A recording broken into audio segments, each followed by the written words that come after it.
The long-anticipated weighted funding formula bill was formally introduced in front of lawmakers last night. Thanks for staying with us at 6:30. I'm Christiane Klein. And I'm Brian Loftus. The marathon 7-hour hearing provided answers as to how K-12 education will be funded beginning in 2021. But it also brought up a lot of questions.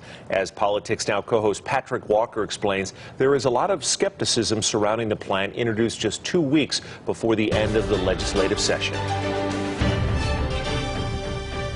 A reboot of the 50-plus-year-old Nevada plan, the so-called weighted funding formula will essentially be a repeal and replace of the way our schools are funded beginning in earnest in 2 years. What we're doing is starting over from the base and making our way through it. We're talking about is finding an amount of money that's going to be spent on every student for general education services, make sure that every student in every district receives those dollars, and then add additional money on top of that. There's wide agreement that changes are needed. So the idea that the legislature is seriously considering modernization is really historic for our state and for our children. Nobody was very clear on all the money coming in and all the money going out.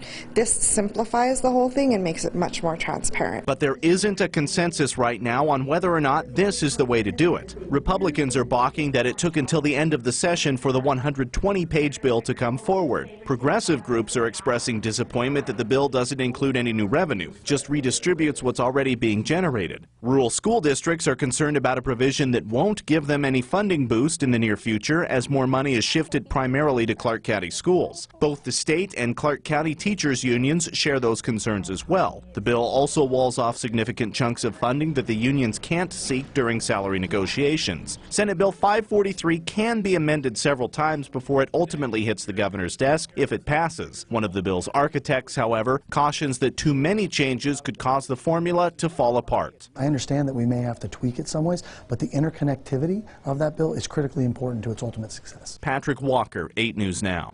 The bill has not yet been scheduled for its first committee vote. Our Politics Now team is closely tracking the bill's progress and will continue to do so over the next 2 weeks.